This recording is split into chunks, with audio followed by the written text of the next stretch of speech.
positivisme logik. Ya, positivisme kontemporer dengan tokohnya Ayer dan kawan-kawan. Saya tidak tahu, mungkin next time ada sesi filsafat ilmu. Jadi positivisme logik ini melanjutkan positivisme. Bagi mereka kebenaran itu hanya yang empiris dan rasional. Itu dalam tanda kurungnya keliru. Rasional itu maksudnya logis dan matematis.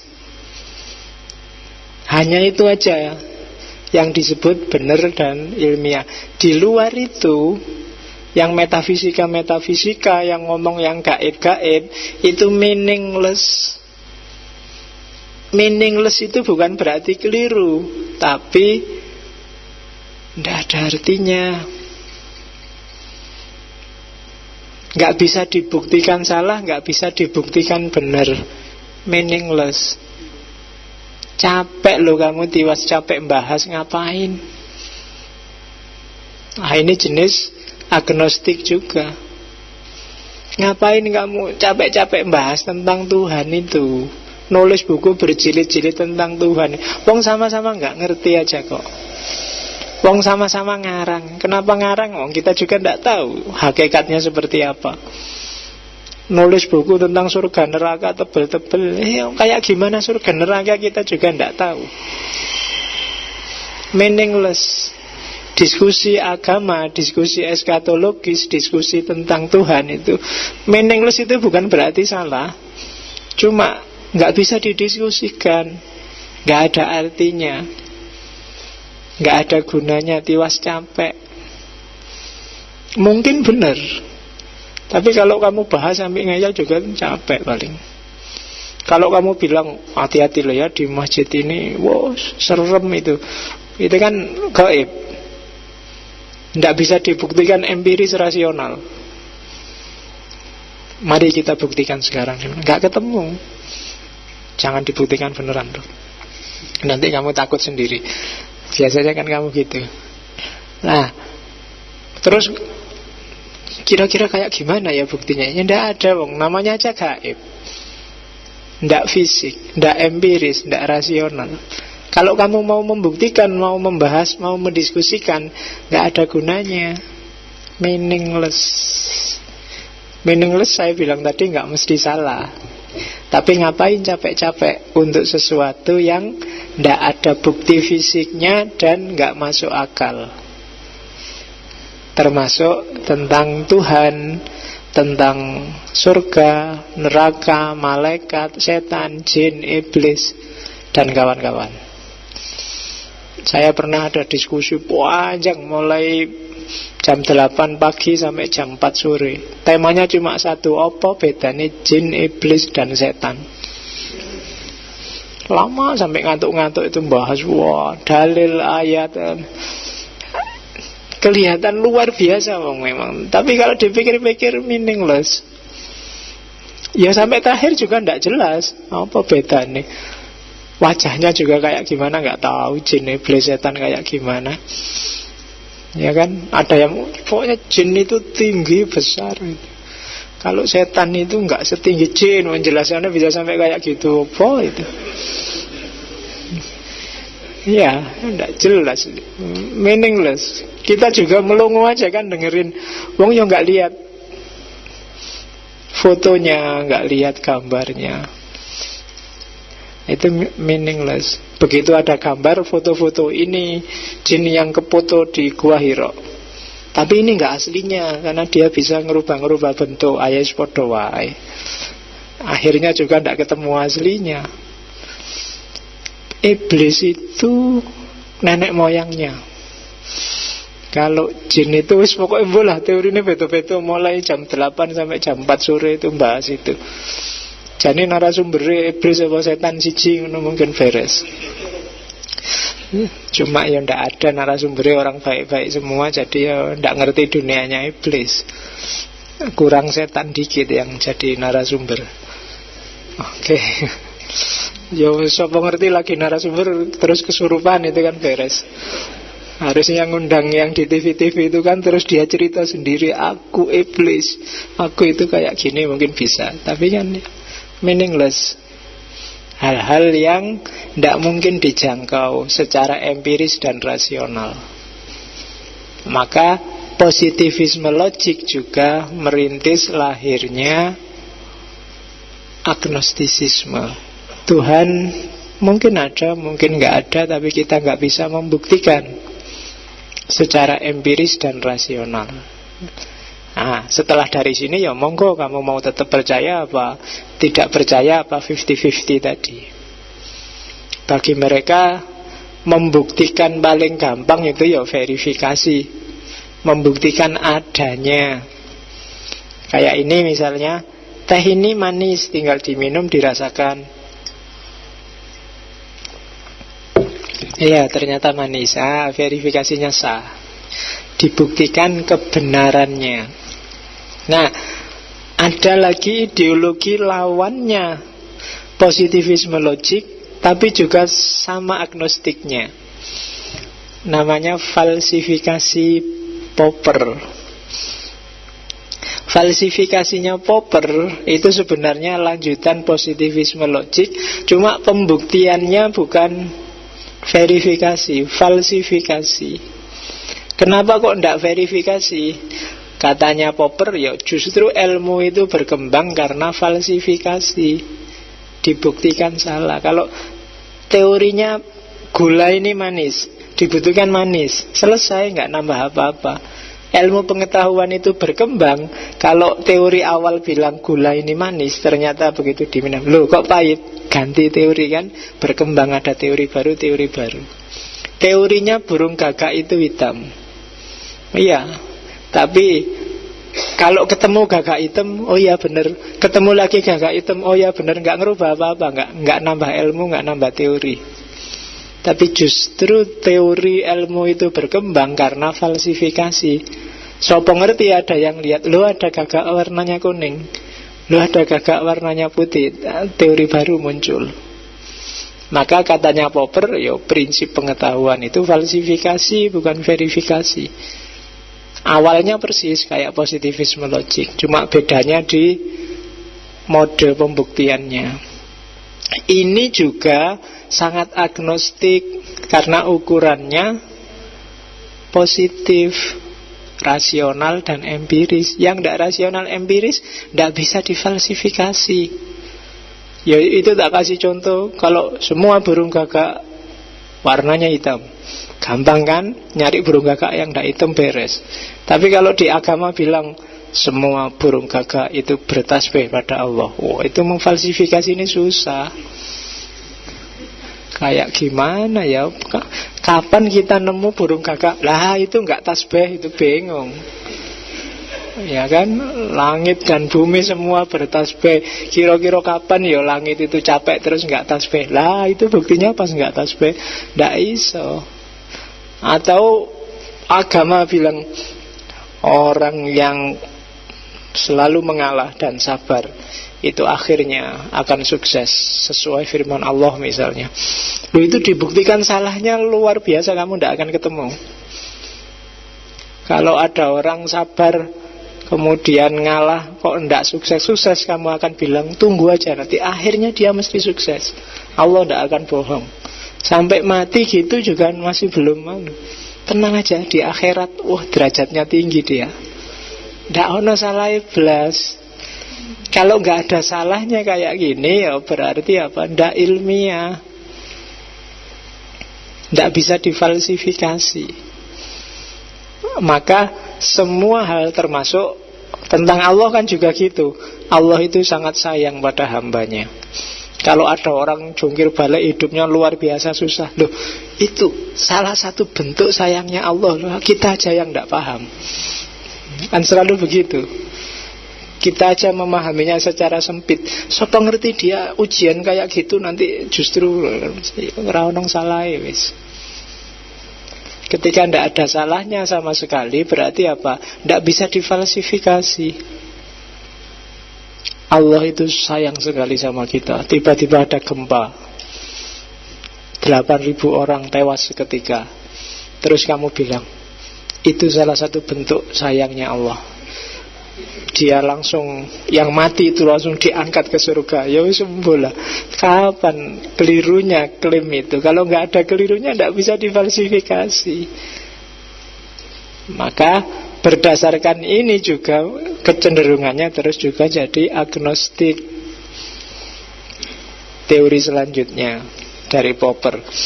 Falsifikasi Popper diteruskan muridnya, namanya Anthony Flew. Saya nggak bisa nulis karena ceritanya panjang. Kisah tukang kebun yang nggak kelihatan. Kalau ini arahnya jelas agnostik. Anthony Flew ini cerita. Jadi satu ketika ada dua orang jalan-jalan ke hutan.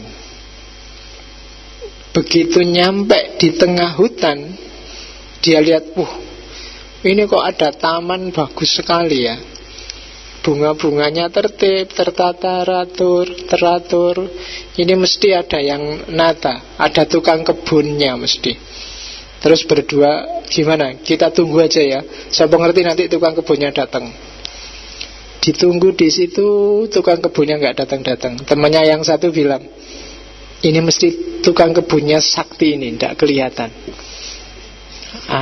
Gimana biar kelihatan? Kita kasih aja, listrik sekitarnya. Nanti mungkin kalau dia tidak kelihatan tapi ada listrik kan nanti nyenggol situ kaget dia. Ya wis, kasih listrik. Dikasih listrik, ditunggu 2 hari juga tidak ada perubahan apa-apa. Wah, kapan ini datangnya ya? Tapi yang berarti nggak ada tukang kebunnya. Ada. Paling ini tukang kebunnya kuat luar biasa, sakti luar biasa. Kalau listrik nggak mempan, kita kasih jebakan pasir aja sekelilingnya. Nanti kan paling nggak nanti tapaknya kelihatan di situ. Dikasih pasir juga, ditunggu berhari-hari, nggak ada juga. Terus yang satu bilang, wah ini berarti tukang kebunnya dahsyat sekali. Dia nggak kelihatan, nggak bisa dilihat, nggak bisa dibau, nggak bisa disentuh, nggak bisa disenggol. Terus yang satu bilang, itu ya sama saja, berarti nggak ada. Ya kan? Jadi yang satu, itu sindiran luar biasa. Kamu mendeskripsikan Tuhan kan kayak gitu. Tuhan itu tidak bisa gini, tidak bisa gitu. Kalau ada, wah dia maha besar. Kalau selalu tidak ada, kamu besarkan, kamu hindarkan, kamu anukan, ya itu diketawain sama yang satunya temennya. Ya kalau gitu ya sama aja dengan nggak ada. Itu The Invisible Gardener. Cara berpikir kita selama ini tentang Tuhan. Selain Anthony Flew, ada lagi Hans Albrecht. Sebenarnya masih teori falsifikasi juga, cuma dikenal sebagai rasionalisme kritis. Lebih abstrak daripada Popper. Bukan lagi sekedar falsifikasi, tapi prinsip falsifikasi.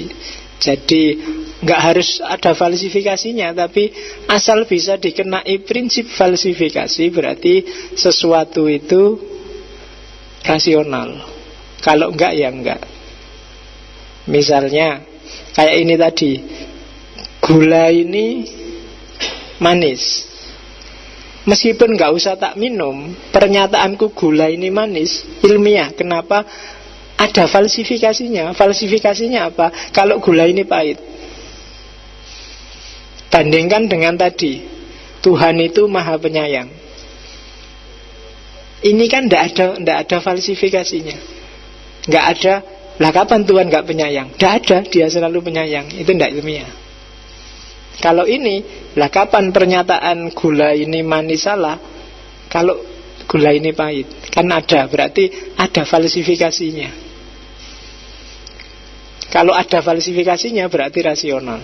Meskipun nggak harus dibuktikan. Ya rasional itu kan kalimatnya ilmiah. Tapi kalau ndak ada falsifikasinya, ndak bisa dikenai prinsip falsifikasi, berarti ndak rasional. Meskipun belum dibuktikan. Apa gunanya sih falsifikasi itu, prinsip falsifikasi itu? Ya gunanya untuk menunjukkan bahwa sesuatu itu memang konkret, bukan berputar di kepala saja, tidak membulat tautologi saja, tidak abstrak melulu. Kalau abstrak melulu tidak ada kenyataannya. Kalau tidak ada kenyataannya, dia mainnya hanya di kepalamu, hanya di konsep-konsep. Maka ada prinsip dapat difalsifikasi. Nah, untuk dapat difalsifikasi berarti apa? Tidak boleh ada kebenaran akhir, kebenaran yang puncak, yang tidak bisa salah sama sekali. Kalau nggak bisa salah sama sekali, kayak tadi, justru tidak ilmiah. Kenapa sih harus ada yang tidak bisa salah? Kenapa sih nggak boleh ada yang puncak, nggak boleh ada yang akhir? Karena nanti akan muncul 3 persoalan. Kalau ada kebenaran puncak, maka yang terjadi apa? Infinite regress. Infinite regress itu penjelasan yang harus dijelaskan lagi, harus dijelaskan lagi. Jadi pernyataan pertama saja nggak cukup. Allah akan selalu menolong hambanya. Begitu kamu susah, kok ini Allah kok nggak nolong-nolong, toh butuh penjelasan lagi. Yang penjelasan ini butuh penjelasan lagi. Nanti dijelaskan lagi, butuh lagi penjelasan. Itu kan kayak tukang jual jamu yang bilang bahwa minumlah jamu ini dalam waktu seminggu maka tubuhmu akan langsing. Begitu kamu minum kok ndak langsing, terus kamu komplain ke tukang jamunya, Pak, kok ndak langsing? Loh, semen minumnya berapa kali? 3 kali, salah, harus 4 kali. Terus kamu pulang, kamu minum 4 kali, tetap nggak langsing. Pak, kok ndak langsing? Ya minumnya sudah 4 kali, sudah. Tapi semen makannya sehari berapa kali? 3. Oh salah, makannya 2 kali saja. Penjelasan selanjutnya, oh 2 kali, ya sudah pulang. Gitu. Begitu pulang makan 2 kali seminggu, lu kok ndak langsing lagi kamu. Nanti dia nyari lagi, tidurnya jam berapa? Jam 9, salah. Tidurnya harus jam 12 ke atas. Jadi mbok kamu datang 20 kali balik, ya tetap yang salah dirimu, bukan obatnya yang nggak bisa melangsingkan. Itu namanya infinite regress. Jadi butuh alasan terus menerus. Begitu kamu bohong sekali, dikejar terus, kan kamu butuh alasan terus. Mohon maaf Pak, tadi telat karena motor saya bannya kembos Pak. Terpaksa saya harus naik bis Pak. Ya sudah, tapi kok tetap telat, sudah naik bis.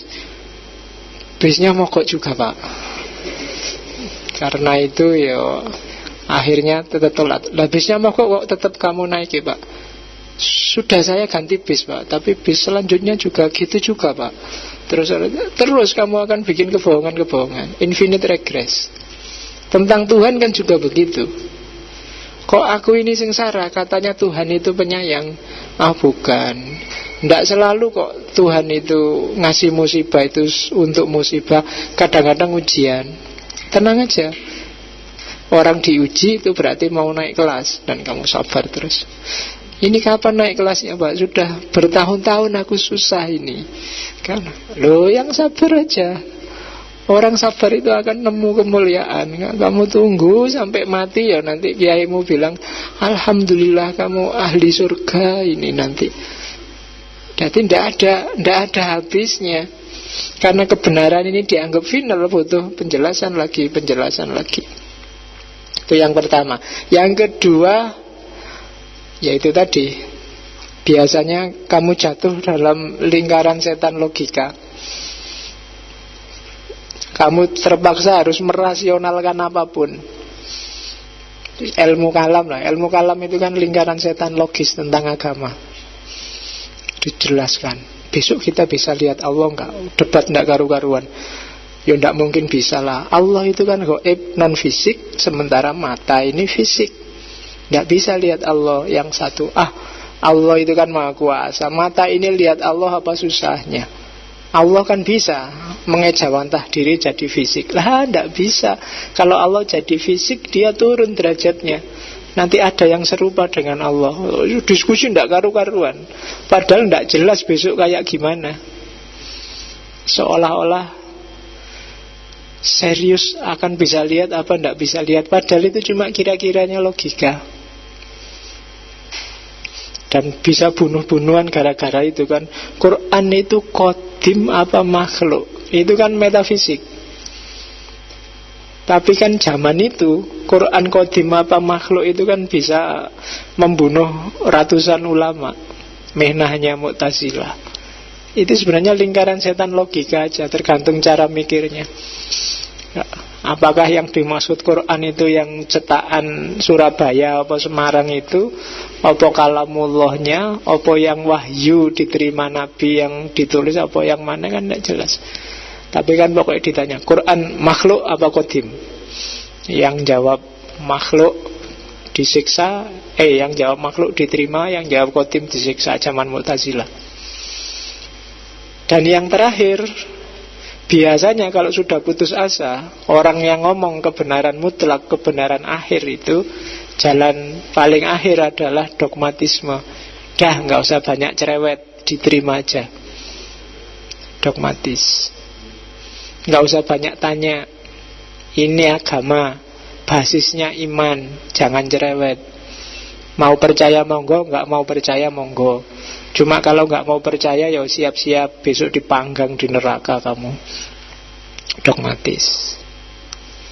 Jadi jawaban terakhir, kalau sudah bingung, logika nggak jalan, argumennya habis, didebat terus oleh orang-orang agnostik, terus terakhir jalan keluar dogmatis. Minna wa minhum lana amaluna walakum amalukum. Jawabannya tetap tidak ada. Itu yang bikin orang-orang agnostik tidak puas. Agama selalu begitu. Kalau tidak infinite regress, bulat atau dogmatis. Kalau dikejar pakai rasio. Oke, udah 9:30. Tak loncati ke ini aja.